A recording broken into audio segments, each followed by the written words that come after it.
Well, hey everybody, welcome back to the Tree.Church Bible Study. My name is Chris Reed and I'm the Director of Biblical Education here at the Tree.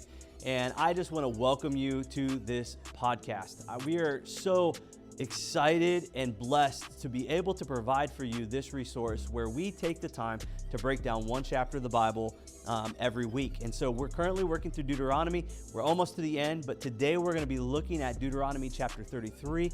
And we have a great conversation in store that I hope is challenging to you and yet a blessing to you. So without further ado, join Pastor Matthew and Miss Tiff and I for our conversation today on Deuteronomy chapter 33. Connect Group signups are taking place right now, but end soon. If you are new to the Tree or have been coming for years and want to get connected with other believers, we encourage you to join a Connect Group. Groups meet weekly to discuss Sunday's messages and do life together. You can sign up for a Connect Group on the Tree.Church app. Well, hey everybody, welcome back to the Tree.Church Bible Study. Today I am joined by lead pastor of the Tree.Church, Matthew Johnson. How are we doing today, Matthew? I am doing well. I'm excited to be here. Awesome. Glad to have you back. You're a regular on here. And today we have Tiff. We call her Miss Tiff, but Tiffany Fulk, who is the director of Tree.Church Kids, and this is your second time on the podcast, right? Yep.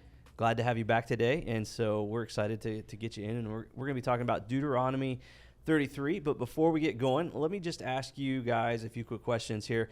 What crazy activities do you dream of trying someday? I want to skydive. I really do. I when I say I'm an adrenaline junkie, only in the sense of I find fun in adrenaline. So I've loved roller coasters and bungee jumping, things like that, bridge jumping, different things. But I think skydiving would just be the best. And I want to try it probably once. I don't know if it's something I want to keep doing. Right. Maybe if I really liked it. My only fear is that it will lead to me wanting to do like base jumping and then like the flying suit, like those guys that do that. But yeah, I think that would be a lot of fun. Crazy activities. I was trying to think of, I think I would like to jump off a bridge maybe. But I get so nervous with heights now. I used to not be so nervous, but now they just stress me out. So Tiff, if everybody was jumping off a bridge, would you do it? No, I know. Well, Tiff just went, her and her family just went to Cedar Point, and she told me she rode one of the large rides, the Magnum, and she closed her eyes the entire way up, and I thought, that can't make it better. No. It does. Because it's so long. I know. It's that click, click, click, click, click all the way up. And I'm like, it's okay. It's okay. When everybody starts to scream, we're going to go down the And hill. that's when you open your Yes. eyes? Yeah, see, that's the worst. That's Yeah, not no. Yeah. Because you're already stuck, so there's no reason to close your eyes on the way up. Like you're not getting out of it. I think it's the fear that it will get stuck, and then I'm like, what am I going to do then? Yeah. Like, one time Magnum's been around for a long time, like probably 30 years or so. I was a kid when they built it. Right, yeah, so was I. But I remember being there as a kid, and it got stuck at the top. Like, it went up and stopped. And at that time, they had a policy. One of their workers had to climb to the top to make sure everyone's okay, and then come back down. So, there's so much about that's crazy. But one of them is someone's job was to climb up the steps that go all the way up. Oh, my gosh. Can you imagine that? I'm imagining No. they had to have been hooked in somehow. I mean, Yeah. But just walking up it, I remember as a kid being like, that's worse. Yeah. And then the people Way just on worse. top stuck, I thought, that's That makes me awful for cringe them. just thinking about it. They would be like panic sitting in the strap. I mean, my son was riding that with me, and he would have been sheer like freaking out. Oh, right, yeah. Oh. Man, I cannot imagine Brantley on that ride. Yeah. Did he love it? He did. It's the one that's like that glide one, right? Is that what we're talking about? The Magnum, or not the Millennium Force? The Magnum is the big white one, white and red one, I think. Yeah. That goes all the way up, and then it just goes down. Yes. Real big drop. Yes. So that was the first. Yeah, we talked greatly into that one. I forgot how big of a hill it was. Wait a minute, that was the first roller coaster you took him on? Third in Cedar Point, and he rode it with us, and he was sitting beside me, and it was a lot on him. I'm sure. When she was telling us, they went from like, what was the first one you said you did? We did the Blue Streak. Yeah, they went like Blue Streak To the Corkscrew Magnum. Like, they didn't like work their way up in heights or something like that. He's like, I am not doing the Millennium Force. I am not. Yeah. I was like, okay. The Blue Streak was the very first roller coaster I rode, and then I realized I didn't like them, and then I went.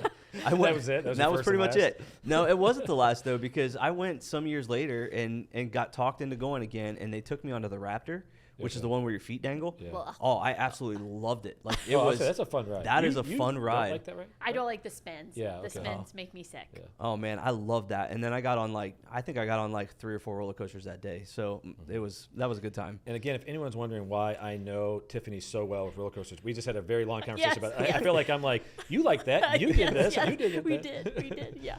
Yeah. I think my crazy thing, I would like to heli-ski. So like I would like to come I out. don't know what that is. Okay, so where they take you up by helicopter to the top of a mountain Oh, yeah, and yeah, ski yeah. down. Like it's been a minute since I've skied, so I don't know how well that would go for me. But Yeah. like You know what's that funny? it When you seems fun said to that, me. I was just picturing water. So when you started to explain it to me, you're like, you go up in a helicopter. I was picturing a helicopter pulling someone water skiing. And I was like, I promise you I've never seen this. That sounds amazing. Yeah. No, I'd like to do that. I see. So skydiving is one of those like, man, I want to try it, but I'm nervous. So I want to Yeah. try it, but I'm nervous. And so like same thing with base jumping. I think those wingsuits look amazing. Oh, so much fun. and yeah. look like so much fun. But I just don't know how you learn. It feels like such a small margin of error. Yeah. Like, Yeah. I'm imagining you're learning in one of those tunnels. Like, have you ever seen those things where you Yeah. can like, but because I mean, one day you're jumping. yeah, You know what I mean? I don't you know. just there's walk another off way. to something high and go Yeah, off of it. because there's no So- other way to catch flight. So it's not. I don't know, man. It just seems like you either got it or you don't. And You're Yeah. gonna find out real quick. Yeah, no margin for error in that one. All right, second question. If you had to delete all but 3 apps on your smartphone, which ones would you keep? Tiff can go first because I got to think about this. All but 3. All but 3. Is this including text info? Like Um, that's what all but 3. Oh, okay. So I would Well- want my text and my email. I say you work here. You have to have email. Yeah, email. And your phone. So we have to keep Yeah. those 3. Yeah. Can we do that above those Okay, 3? go above and beyond those 3. Okay, I'll do 3 more. Probably Instagram. Skippo. I like to play Skippo. And I was trying to think what else. My camera app. Okay. I would do camera and my Bible app because we're Christian.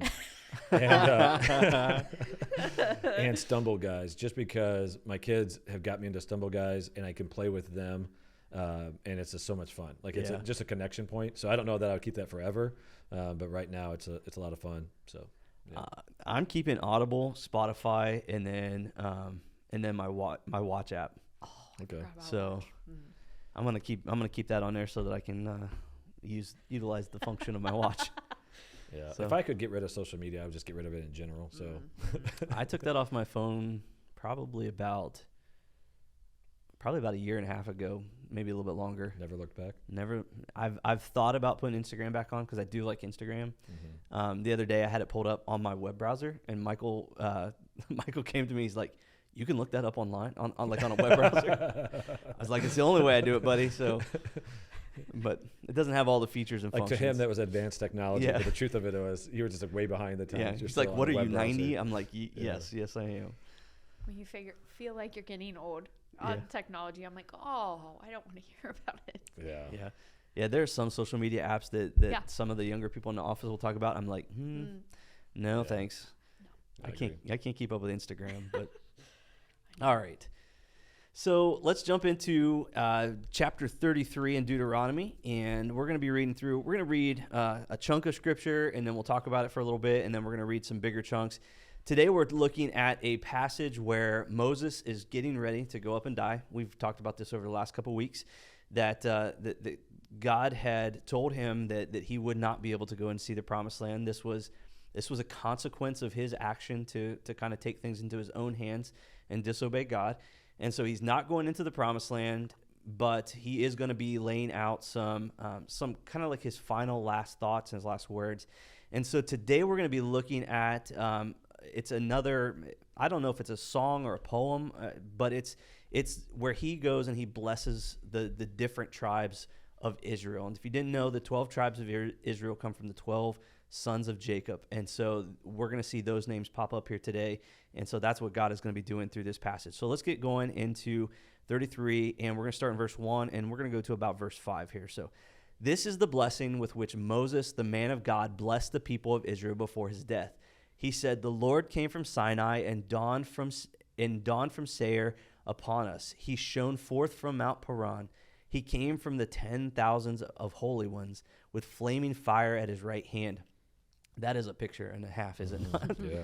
Yes, he loved his people. All his holy ones were in his right hand, so they followed in your steps, receiving direction from you.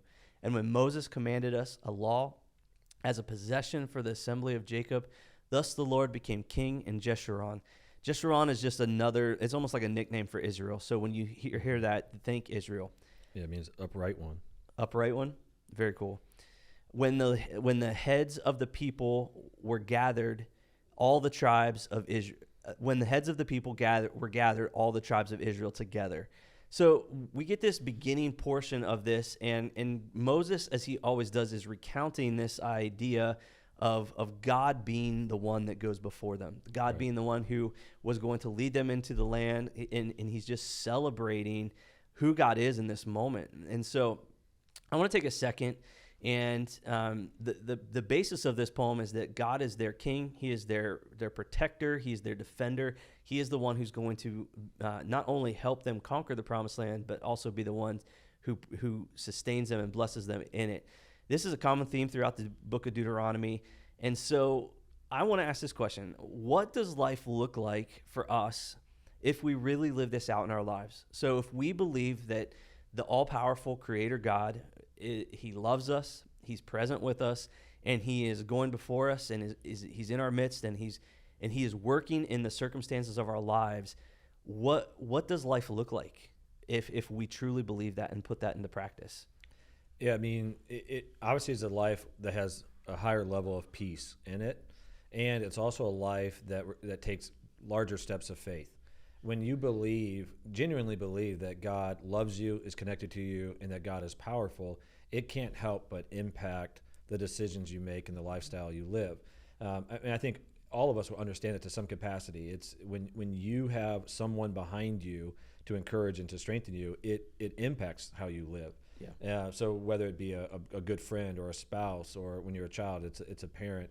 And so when you truly believe that God is a person of his word and of his love and power, it changes things. And that's what's remarkable about this is as Moses is about to bless them, he's in one hand, he's like asking God to do these things, but there's also an expectation. And so it's God, will you do this? But yet, God, I expect you to do this. Mm-hmm. And those aren't conflicting things. Those aren't arrogant things, because this is what God has promised. And and so I think even in my own life, oftentimes when I start to lose peace, I can recognize it's because I've lost focus. I've lost focus on these truths, that God is real, that God is behind me.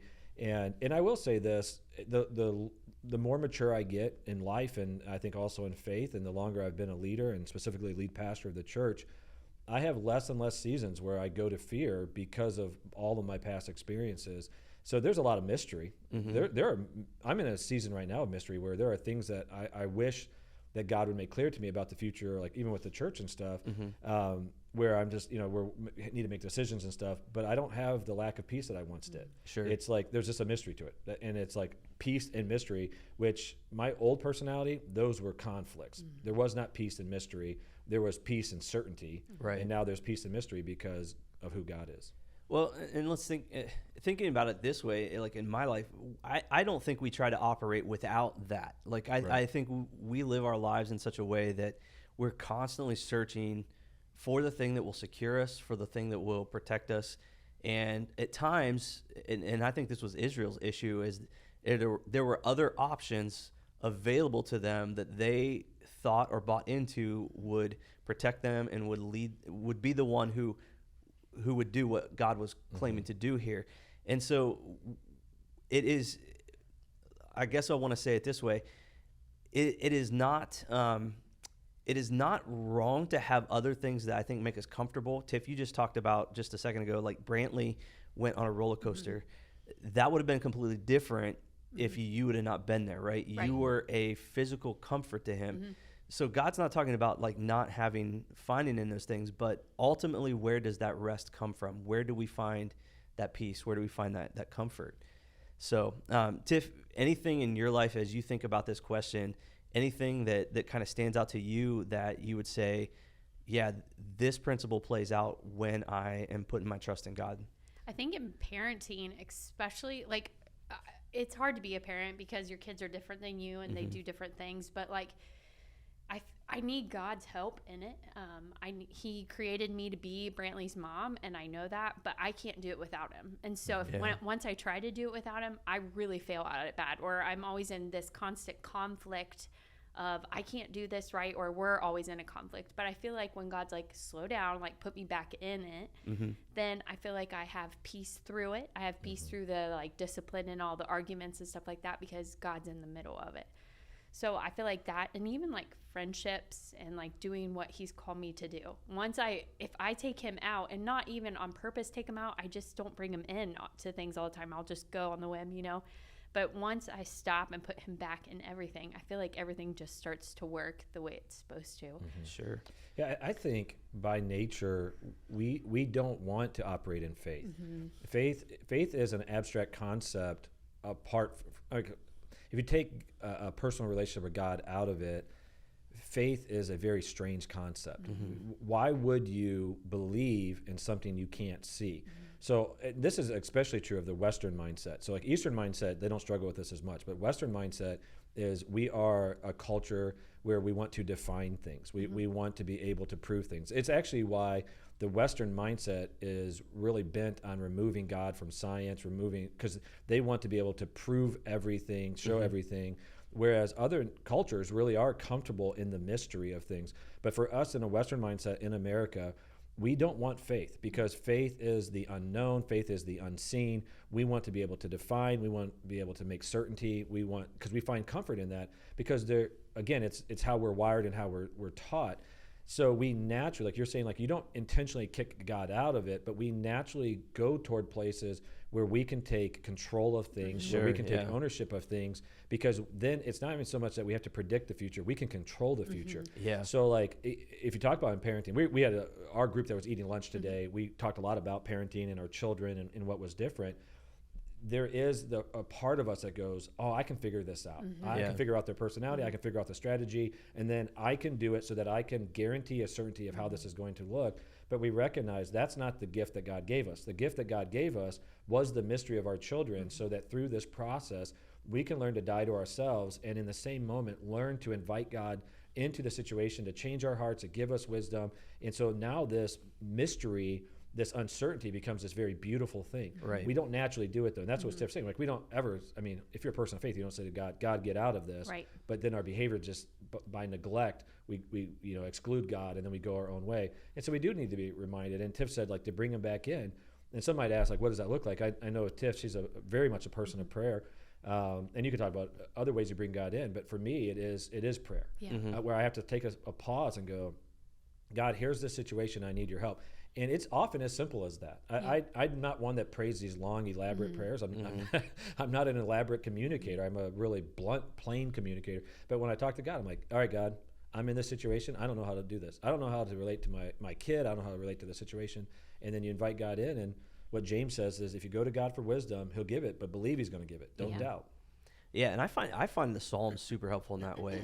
And they help guide and bring your heart back to the place where like you're reminded of the promises of God. First, it helps by edifying the fact that you're not alone in a troubled situation. Like the Psalms are full of examples of difficult life circumstances that these people faced. They were honest about their emotions. They're honest about this place of doubt and fear that they have in their heart. And yet what they turn back to and what they keep going to is the promise that God will come through for them, that God will protect them. And that was actually, I read Psalm 3 this morning, and that was the main theme of it. That's one of my favorite Psalms, yeah. Yeah, and so God... That's one of Absalom? David's fleeing Absalom? I'm not sure. Okay. Maybe not. It is, but it's a psalm. Maybe I'm not remembering the psalm that I read this morning. But the main point of it was, like that God is our defender, that God is our protector, that He goes before. And I know there's been times thinking about that thought. There's been times that I will pray that prayer. God, I'm going into a situation that's super difficult right now. Will you go before me?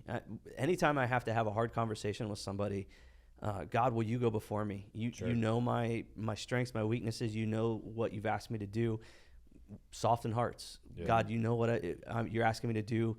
Prepare the way, and not to make it easy, but to just pave the way for what we need to accomplish. Yeah, and I think the longer you get in faith, I do think we pull back from the desire for easy. What we desire is purpose. We desire that in this, God, do what you're going to do. Like, I think that's what trust is. We've been talking a lot about this even in our podcast for, I could be wrong, for the series that we're in, is suffering in and of itself is not the worst thing. Suffering is guaranteed, it's promised. What makes it bearable is God's presence in it, because then you know there's purpose. It's not just something there to just make your life worse. God is using it for a redemptive reason.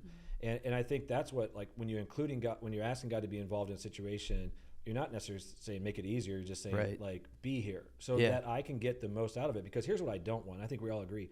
I don't want suffering without purpose. Because I don't want just pain. Right. You know, but if I'm going to suffer, I want purpose. I want God to mold my character. I want him to soften my heart.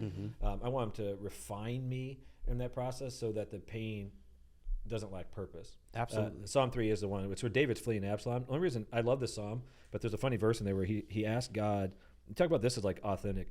He asked God to strike all my enemies on the cheek and break the teeth of the wicked. It's like that is the psalm I read this morning.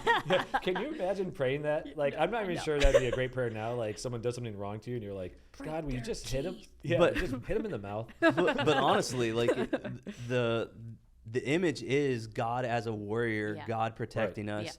And as I thought about that psalm this morning, so like that is the psalm that I read.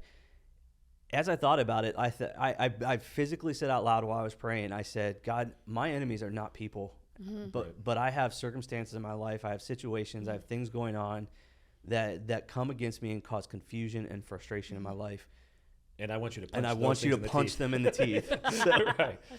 But I love how you said it is the psalm that you're inviting God to be a warrior in your situation. And this is actually what Moses is recapping. When you said, what an image, where he comes down with a flaming fire in his right hand. Yeah. Like, God came to fight for his people. And that was the image that Moses was reminding them of. You were in slavery. You were in suffering. God fought for you, delivered you, provided for you.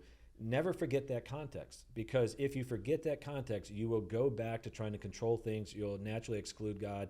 But if you have that as your context, no, he's my warrior. He's my deliverer. He's my provider. It just simply changes things. Yeah. Now, the image of God being a warrior, obviously now there are enemies to fight. And throughout this story, throughout Deuteronomy, throughout the entire Old Testament, and even into the New Testament, you get this picture of God fights for his people, but God protects his people from other nations, from other people. And so you get this picture of this exclusion. And so God is fighting not just for everybody, he's fighting for his people. He's protecting his people. And does this stand, I'm going to ask this question in kind of a weird way, and I'll explain what I mean for it. But does the exclusivity of God, first of all, does it mean that he does not love everyone? So if he's fighting against some, does that mean he doesn't love them? Does it mean, so I'll ask it that way. But then thinking about the whole idea of the exclusivity of God, why is that a thing? Why has God made that kind of explicit throughout all of his scripture? You want me to go? Sure. That's the exclusivity of God is an illusion in the sense that you think what God is communicating is, I'm only loving this group or this one set of people. What it is, if you really understand it at its foundation, there's only one way that leads to life. So in that sense, there is exclusivity in truth. Right. And we're looking at this a lot as a church. From the series we're in, even the other series that we pause where we're looking at the Sermon on the Mount, the foundation of it is truth. There's only one truth that prepares for the storm. There's only one truth that leads you to life. There's only one truth that gives you the abundant life. There's not versions of truth. And so our culture likes to have an idea that there's a plurality of truth in the sense of a relative culture. Each person can define their own truth. Each person can live their own way because we're selfish. We don't want to submit to another authority outside of ourselves. We're sinful. We want what we want. And so when God says no to us, in our culture, we say, that's God being exclusive, that's God being restrictive, and it's actually not the case at all. And when we look at this is even, I would say, a misconception that happens in the church. in the church, people will criticize churches for being, they'll word it this way, they're too internally focused, too focused on their people. And I realize that can be unhealthy, but I think what people think, and they think the ideal church is one that is just always focused out into the community. But here's the problem. We don't actually see that modeled anywhere in Scripture. Right. Jesus didn't model that with his disciples. The early church in Acts, which is like the standard that everyone thinks like this is the perfect church, it was not necessarily outwardly focused. What it was internally focused, but with a heart, everyone's invited. Everyone is invited into this relationship, but we are going to focus on those who say yes, because they become the body. So Jesus invited disciples to follow him. Some rejected him. Like in John 6, he does this teaching about eat of my flesh, drink of my blood. You know, it's a crazy teaching, but we know what it means. But in that it says there are many that no longer followed. Jesus didn't kick them out. They rejected Jesus and walked away. Right. He didn't treat them the same way he did those who stayed. The 120 that stayed, the 70 that stayed, the 12 that stayed. Like in these different group settings, he loved them differently because they said yes and followed. So the same thing in our church. Like for us as a church, we are internally focused, unapologetically so, in the sense of we are called as the body to disciple this group of people, to love them, to give them care. At the same time, all are invited in. And so we want all of our people to invite friends. When people come, we are very welcoming. We're glad you're here. We do a lot to help people feel welcomed. But if you come and if you join, we're going to be focused on you. So it's not exclusivity. We're not excluding people either. It's just we're saying this is truth. We're going to follow it. All are welcome. And if you join in, you're part of the family. If you don't, that's your choice. But then you are on the outside because you've made that choice. Yeah, and I think that's what you see even throughout, like when you get into Revelation, you start to see this imagery of, again, the language of God being a warrior, fighting for and protecting his people. The people that stand in opposition of that are people who are working against the truth of God. They're working against the people of God. And God is he's a warrior for his people. He's a faithful father, and he protects them. Right. And that's what you would want of a God. Right. I mean, a loving God who just said, I'm not going to have any standards. Any evilness can come into this. So like the people who, I mean, the thought where God promises to be just, the thought that the people who act unjustly and evil toward people, that somehow they're entitled to be able to spend eternity with everybody else, that's not a comforting thought. Right. The comforting thought is this God is going to protect. He's going to be a God of justice. Obviously, we want him to be a God of mercy for our lives, but there's a pathway to receive that. And that's why, like in the discussion, when we look at God and fighting for his people, God was always inviting others in. I mean, we've talked about this numerous times. Like even the Assyrians, he sends Jonah to them and to different people groups. He's sending missionaries. He's inviting them to respond and to repent. But when they don't, he's a God of perfect justice. He knows when he has to step in and bring destruction at times. Yeah. And I would say he's even inviting his people into that role as well. Like there is that missionary call for as we become the people of God, we talk of the things that you said, that God is a God of love, God is a God of mercy, right. and invite people into that place. So Tiff, you got any thoughts to share on that one? Yep. I was going to say, I totally agree. I love that. Well, when you said exclusivity, I just think that it's hard because I think we think that God's not going to let everybody in, but it's anybody can come. Anyone can come. Right. And if they're ready to, be in relationship with him. And I think that's the cool part about it. And I think you said this, Matthew, the posture of God is always one that he's ready to love, to accept you with open arms if you'll turn and repent. Yeah. Yeah, and he even all through Deuteronomy, our study, but it's the character of all Scripture of God saying, "I set before you a choice." But in Deuteronomy, he says, "I set before you a choice of life and death, blessing, curses." But he says, "Choose obedience that you might live." Yeah. The desire of God is that you do accept it. So if his desire was to destroy, I think we would still have to worship him because he's God and he's bigger and stronger, right? But I think there'd be something less beautiful about it. Right, if God was like, no, it's just my heart is I want to destroy everyone on the outside. Yeah.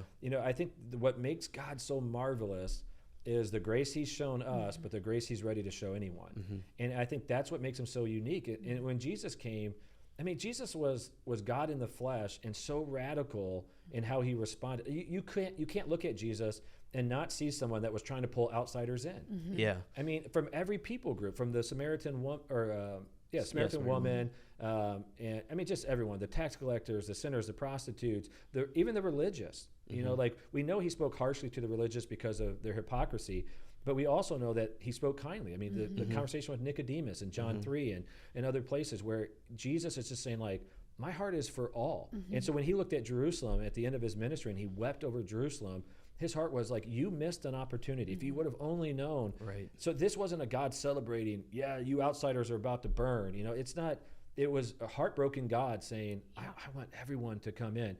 So we have to understand, we can't have it both ways. Right. We can't do what we want to do and then be accepted. We have to surrender our rights, then to be accepted. But that's when we experience the life that God offers. Sure. Tiff, did I cut you off? I'm sorry. No. Okay. You didn't. Nope. All right. Well, let's continue on. And now we're going to jump into the portion where he's reading the blessings over the different tribes. If you didn't know, like this is going to parallel Genesis 49:1, where Jacob blesses his sons, Which is a wild I'm passage gonna, of Scripture. Blessing is a loose thing there because I'm pretty sure he only blesses 2 of his sons, and the rest of them he just predicts that they're going to be that things are not going to go well for them. That really is the difference between the two. So Jacob at the end of his life has the 12 sons. He really is speaking prophetically. So he's speaking predictive. Yeah. Whereas you see now Moses is inviting God's blessing on them. It's a little bit different, but you're right. Jacob's blessing from a father to a son, like you would picture if you're doing it, like to each one, it's going to be like long life and wealth. And to some of them, he's like, short life and struggles. The sword is going to be divided. The sword is going to divide you. You're not going to have any land. And you're going to constantly be at war with your brother. You're like, wow, Jacob, you are a bitter dude. But So this is verse 6. Let Reuben live and not die, but let his men be few. I'm not sure how that's a blessing either, but he gets to live and not die. Yeah. and hopefully there's not very many of them. So, right, yeah. And this he said to Judah, hear, O Lord, the voice of Judah, and bring him into his people. With your hands contend for him, and be a help against his adversaries. And the Levi, he said, give to Levi your Thummim and your Urim to your godly one, whom you tested at Massa, with whom you quarreled at the waters of Meribah, who said of his father and mother, I regard them not. He disowned his brothers and ignored his children, for they observed your word and kept your covenant. They shall teach Jacob your rules and Israel your law, and they shall put incense before you, and whole burnt offerings on your altar. Bless, O Lord, his substance, and accept the work of his hands. Crush the loins of his adversaries, of those who hate him, and they not rise again. Essentially, he's saying hurt them in such a way that they'll never be able to have children again. Like in that generation. of Yeah, people. yeah. It's a poetic way. Yeah, it's a poetic way of saying I'll that. be nice about it. So here we've got the tribe of Judah, we've got the tribe of Reuben, and so he's going through these tribes, but we get to the tribe of Levi, and Levi is interesting because Levi is set apart as something different than the other tribes. So the rest of the tribes are going to get land. They're going to get they're going to possess the promised land. The Levites are not going to get that. The Levites' portion was for to be servants to the Lord. So they were given the abilities, the privilege, the honor of being the priests that work in the temple. And so they get a different portion of the promises of God. And honestly, they would say that, I don't know what they would say, but from the outside looking in, for those of people of faith, I would say they get the better portion than the other nations. But it's a special set apart people or group within the special set apart people of God, so that they can continually draw the people's hearts to God. Yeah.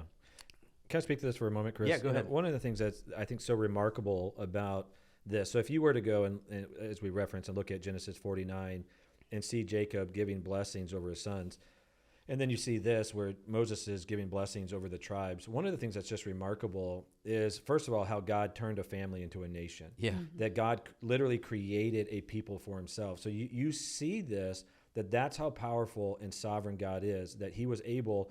So in Jacob's predictive blessings of his sons, what he was acknowledging is there was a lot of dysfunction within them. And so from those who faked the death of Joseph, I mean, obviously there's some craziness there. The two brothers that basically killed all the men in one community because they did something wrong to their sister, like the violence, and that was the Levites actually were a part of that. So actually Levi and his descendants.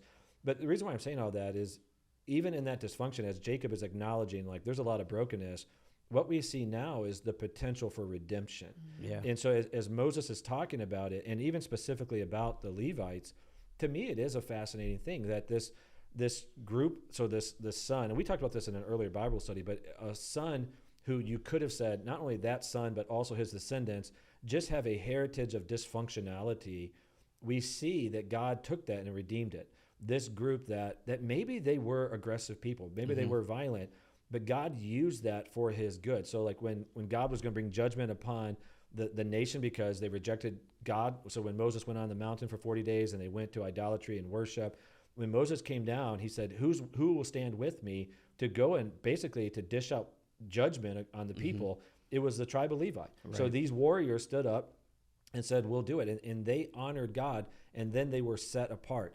From this point forward, they would never have their own land because God wanted them dispersed among all the nations, because their role would be of priest and of temple or tabernacle and then eventually temple worship, and to lead and to guide. And he wanted them in every single community. God would provide for them. Like if you read in Numbers, he just talks over and over about the different portions that would be given to the Levites. So God doesn't give them land, which in their culture would have been wealth. He provides another way. And because that's what God does. And what is interesting, I have to go back and look at it, but so don't quote me on this one, but I do believe the initial curse on Levi, was it Levi and Simeon? I want to say it was Simeon, but I could be wrong on that. Yeah, I think so. Here, I have it pulled up. What's interesting now is when Moses is doing the blessings. It's Levi and Simeon. Okay, in the blessings, he doesn't even reference Simeon, I don't think. Because what's interesting to me is because I think at another time they sinned and they didn't respond. But the reason why I say that is there is a possibility for redemption in our life. You might come from generational dysfunctionality. You might have a heritage of failure, but God can redeem it. And so you see two lines, Simeon and Levi, both had the same basically curse pronounced on them, but yet Levi has this redemptive pathway. What was different between him and Simeon? He responded to God. He accepted the call of God. And I think in our lives, if you think that your future is sealed, it is not in the sense of like, oh, my parents were failures, or my mom or dad was a failure, or I'm a failure, I did this in the past. Know this, from this day forward, if you respond to God, you're inviting him to supernaturally redeem, honestly, what Satan meant for evil and to destroy. And I just think that's a cool part of the story. Yeah, absolutely. It's super beautiful to think about that way. I mean, even some of the different things in here, that word that I kind of stumbled over, the Thummim and Urim. Yeah, I'm gonna stumble over it again. These were the stones that were put inside the breastplate that the high priest would have worn, and it was what they used to cast lots. And so, that is a weird thing to me in the first place. But it was a way of them telling God's will for the nation, and so they would use this to follow God where he was leading. And so these people were responsible. The Levites were responsible for knowing the will of God. They were responsible for remembering the covenant and keeping these things before him and ministering before him. Now, what's interesting to me is so you get these designations out of all the people of the world. The people of Israel are called and set apart. Right. And so they're to be priests to the world. Within the group of Israelites, you have the Levites set apart to be priests to the Lord God and to be the priest to the people of Israel. And so you see this happen. And what's interesting to me is that when we come into this idea is not lost on the New Testament. When we get into 1 Peter, this is what he tells his church. He says, you are a chosen race, a royal priesthood, a holy nation, a people for his own possession. So essentially what Peter is saying is that not only is this the responsibility to call, to seek God's will and to call people to faithfulness to God, not only is that the priest's responsibility, but it's the entire nation's responsibility. And now as followers of Jesus, it's our responsibility to be this type of person to our communities. So how, Tiff, as you think about this idea, as you think about the idea of all of us being called to this responsibility to minister and to call people to focus on God, how does this play out in your life specifically? Like, how can you see that calling on your life? So I'm called to teach kids back in the back. That's what I get to do, and I get to teach them about Jesus, but in a way of for them to just understand that Jesus loves them always. Like, he's always going to love them, and even teach them about praying and like that. But I'm teaching these kids so then when they grow up, they can then do it like out in their communities, because I think a lot of people think we are the ones that God calls just here in the church, but God calls us when we're working in the bank. God calls us when we're working in Walmart. Like, God calls us to be different and love people well where the places we're at. And so I think that's the way I look at it, is just the calling on our life isn't just the people that work at the church, but it's all of us are called to be different, out in there. Even our kids, like, our kids are called to be different in their school, and it's hard to be different in our schools. Right. Sure. But that's what they're called to be. So, yeah. Isn't it just kind of like natural of, and when I say natural, I don't mean like it's of our natural desires, but what I mean, when we are called to be a part of the people of God, or when we're called by Jesus to follow him, our behavior naturally changes so that we are made into a people that naturally reflect the goodness of God. Mm-hmm. So the Levites were there to be a representative of God to the people in that time. And so as believers, we are called wherever we live, whatever we're doing, to essentially act as Levites, mm-hmm. to be representatives of the goodness of God in our lives. Yeah, I think, yeah, for sure. I mean, when God gave Israel the tabernacle, that was more his heart than the temple was. Mm-hmm. What I mean by that is he gave them a tent, basically. Mm-hmm. That this was the place where his presence would dwell. Initially, it was called the tent of meeting, and he gave them a little bit of more guidelines for the tabernacle, but it was a portable structure, and it was a constant reminder of really how God calls us to go to different places. Mm-hmm. His presence goes different places, even the temporary of our world. God allowed them to do a temple, but that wasn't even really his desire. That was all foreshadowing of what we would be. If the temple is who we are now, mm-hmm. then let's go back a little bit further. How God initially designed us was to be the tabernacle. Mm-hmm. Does that make sense? Yeah. That we were designed to be a portable unit mm-hmm. that expresses the presence of God in different situations. And that's what God wanted. So even though the 40 years of wandering was a consequence of their sin, during that time, that was 40 years of God's presence being an example, so that even other nations, when they heard about Israel, they feared Israel. They saw something physical, that their God is not just, they don't just worship a God. His presence is actually in their midst. Mm-hmm. And it was a witness to the world. The same way, though, that when he finally did allow them to have the tabernacle, he told them, if you walk in obedience, this will be a testimony to the world. Mm-hmm. You will be unique among every other nation in the world, that your God dwells with you. But he said, if you disobey me, then just the opposite's going to happen, is mm-hmm. I'm going to remove my presence and destroy, allow you to be exiled. And this is going to stand as an example of your failure and be a shock to people. Mm-hmm. But the reason why I say that is, so in our lives, this is what we're called to be, the tabernacle, mm-hmm. that every place we go, we are somehow manifesting the presence of God in that situation through, I mean, the phraseology that I like is extravagant love, mm-hmm. extravagant generosity, mm-hmm. extravagant patience. And unfortunately, oftentimes we lose sight of that calling. Mm-hmm. And so we get caught up in the temporary, we get caught up in the moment, we start mimicking what everyone else does in culture. Mm-hmm. And when we mimic what everyone else does in culture, we remove an opportunity to express the presence of God in situations that desperately need it. Mm-hmm. And so I think we have to take a step back and understand the temporary element of our lives. Mm-hmm. You know, it's said it in different places in Scripture, but we're like the dew in the morning that's gone in the afternoon. We're like a vapor. I mean, there's so many different phraseologies, but we get so hyper-focused, like all we can focus on is the now. But when we recognize we are just a blimp on mm-hmm. this story, but eternity is what matters, it starts to change our perspective. Mm-hmm. Yeah. And you said something that rung true with me, is that you said that each of us now are indwelling the Holy Spirit, that we're each right. temples. It makes me think of Genesis 1, and when God says he created us to bear his image on the earth and to be essentially to steward the earth, to have dominion and to rule over. This whole idea of being God's representative on the earth, this idea of being God's priest on the earth. And then you get to Jesus, and Jesus is the ultimate. He lives that out. He fulfills that of what man was supposed to look like, of what Israel was supposed to look like, and then the calling in our lives to take on that image again. Romans 8:28 and 29, that everything that we experience works to make us into that image, to bear that image. Yeah, there's a fascinating thought in that we know that God he hates idolatry.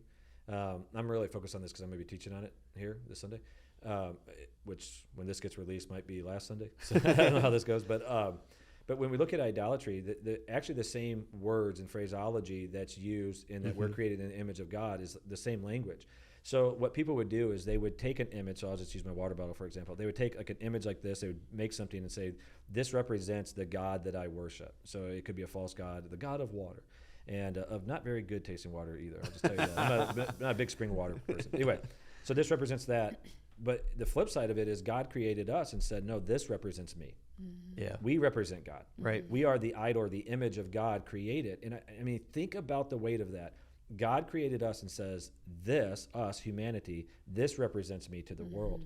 That's a calling. Yeah. That is, there's a soberness to that where we need to recognize every other label that we want to give ourselves has to become secondary to that calling. So 100%. Even like I am a husband, and I much of my identity is in that. I so love Mary. That is a big part of who I am. Secondary to a follower of Christ. I am a father. That is a huge part of who I am. I'm a lead pastor. I can't deny it. That's a huge part of who I am. That's my calling. All of those things are secondary. I am a follower of Christ. I am the image bearer of God to the world. And that's what we have to recognize. It's not, like in this context, it's not just the Levites. It was all of Israel. Right? Because, I mean, you said it. They were called as a chosen people to be a witness. But for all of us, it's not just the pastors and directors, right? It's all of us. Yeah. Right. All right, well, let's keep moving. And we're picking up in verse 12. Of Benjamin, he said, the beloved of the Lord dwells in safety. The high God surrounds him all day long and dwells between his shoulders. And of Joseph, he said, blessed by the Lord be his land, with the choicest gifts of heaven above, and of the deepest that crouches beneath, and the choicest fruits of the sun, and the rich yield of the months, with the finest produce of the ancient mountains, and the abundance of the everlasting hills, with the best gifts of the earth and its fullness, and the favor of him who dwells in the bush. May these rest on the head of Joseph, on the pate of him who is prince among his brothers. By the way, pate is the word for head. I don't know why. I don't know why it got translated that. But, so if you see that word, at first I thought it was misspelled, but it just means head. A firstborn bull, he has majesty, and his horns are the horns of a wild ox. With them he shall gore the peoples, all of them, the ends of the earth.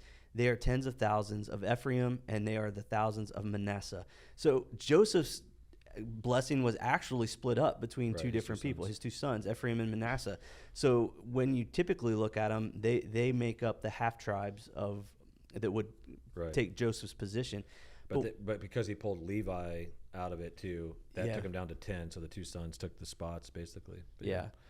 But what I think is so amazing about Joseph, so you get, I think Benjamin had like a half of a verse, and and you get here to Joseph, and you see this long line of blessings.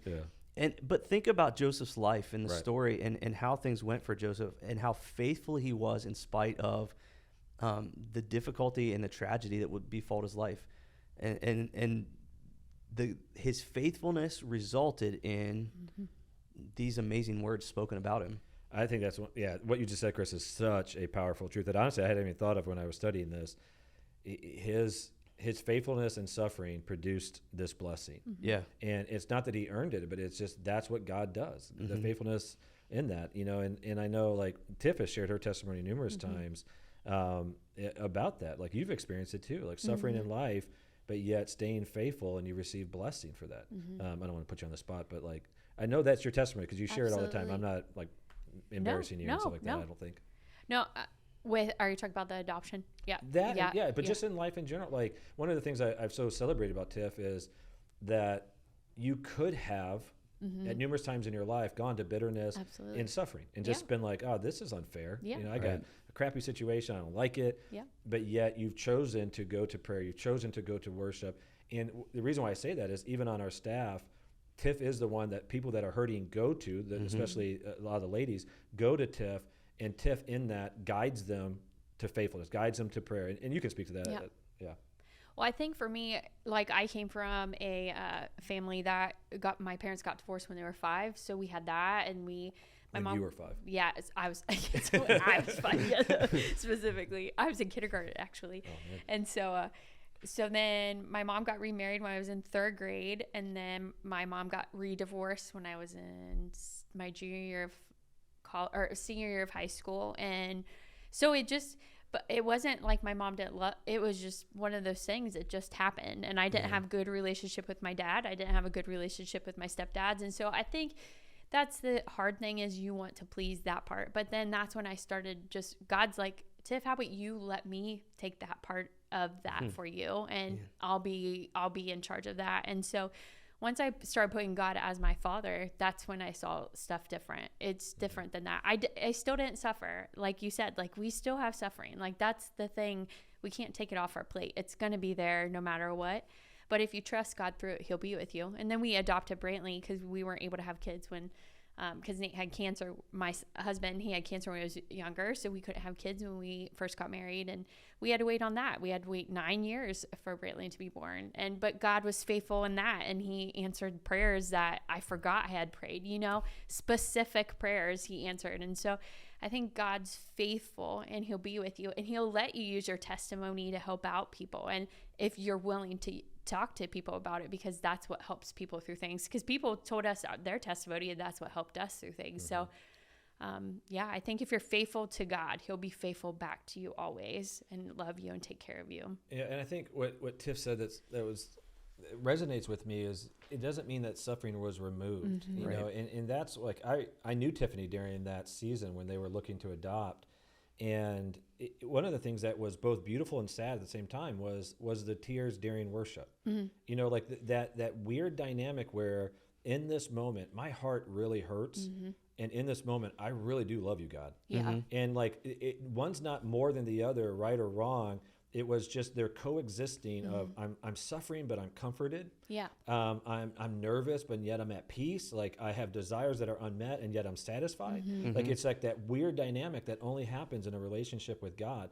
And so like you look at the story of Joseph, I mean, he had a prophetic calling right in the beginning, just to give us clarity. All of this was on purpose, but then you just hear a story, like his whole life is suffering, all the way really to, I think, where his family was united. But even then, like, he's united with still some lame-o brothers, who still do stuff that it hurts his heart. And I would say, let's be honest. Like, does the pain of being sold by your brothers, of trying to be killed by your brothers, missing out on all of those years, of being falsely accused, of being left in prison and being forgotten about, like, you don't forget those things easily. Like that's not a pain.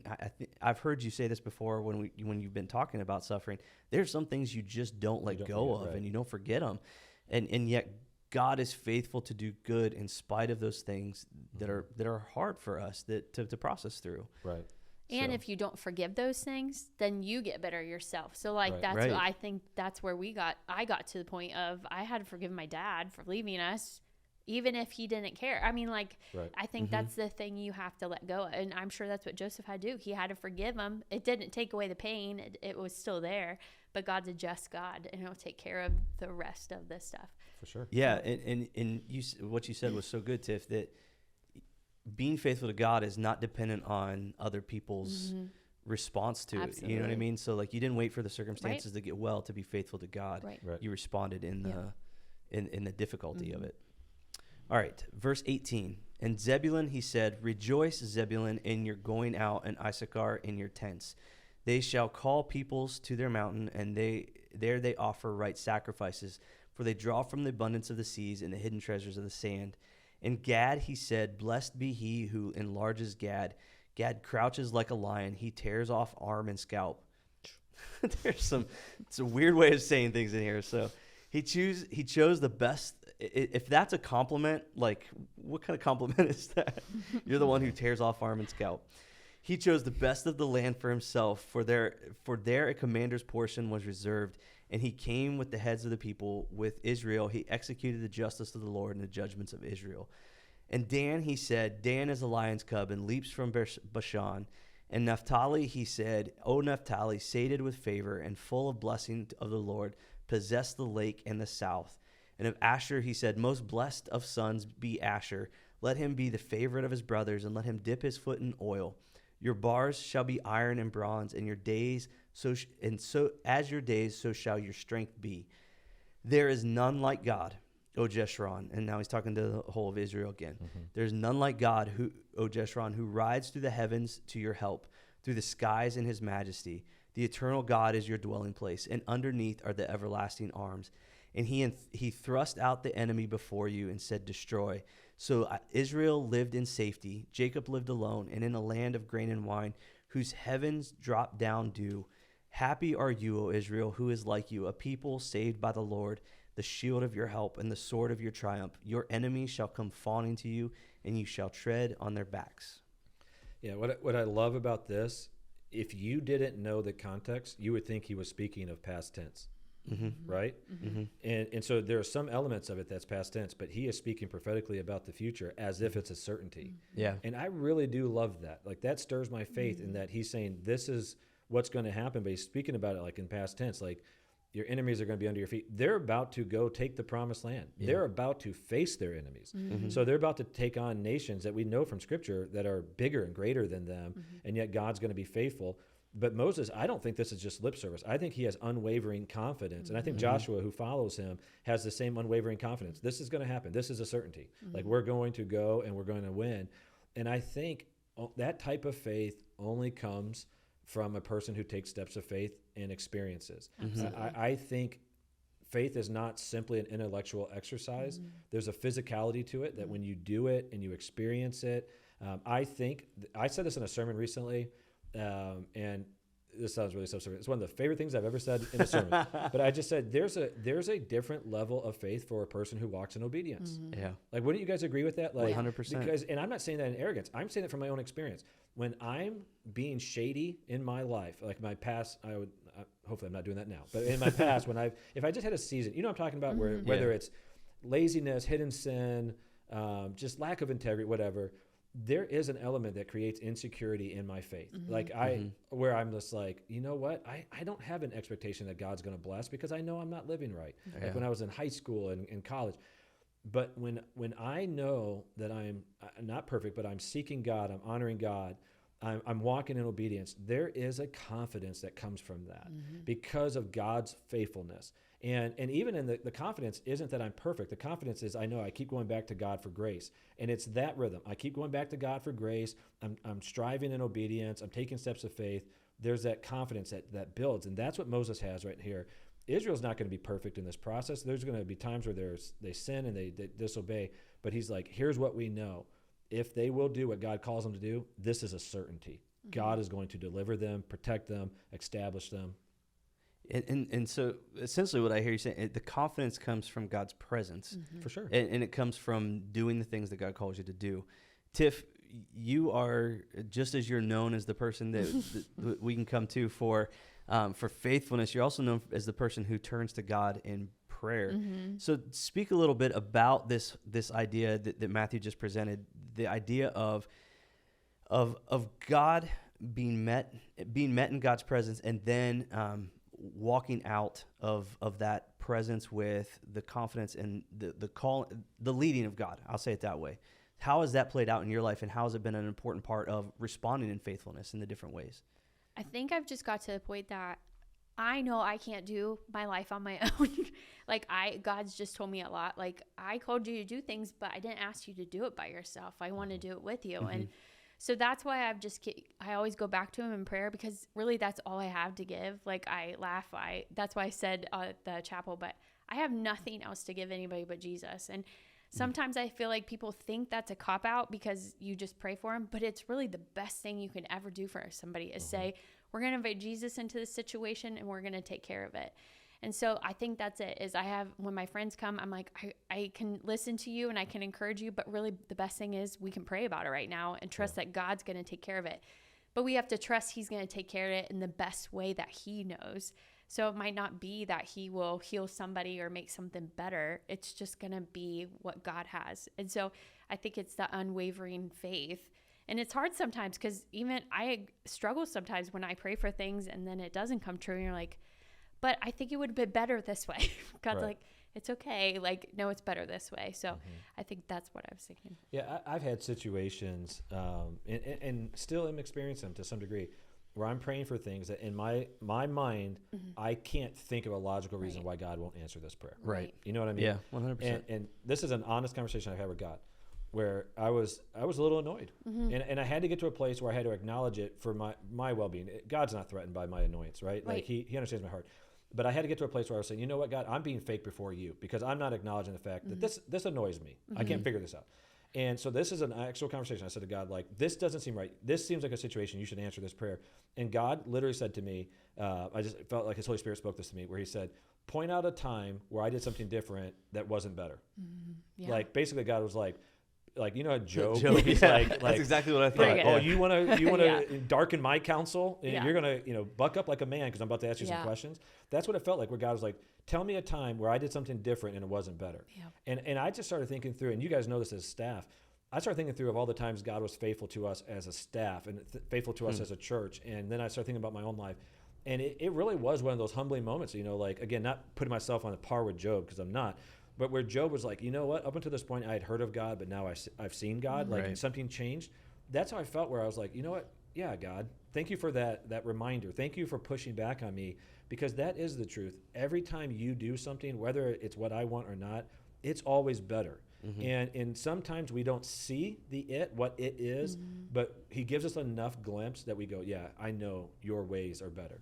I know for me, like spending time in God's presence, it really does sure my heart up for the confidence to do the things that God is calling me to do. So we built a house a few years back, and that was You built a house a few years back. Well, Call it for what it is, Chris. I helped our builder a little bit. So I felt like my wife and I were called to build this house, and there was roadblock after roadblock after roadblock, and there were many conversations between the place where I was staying and work where I would go, God, I don't want to do this anymore. This is too difficult. This is too hard.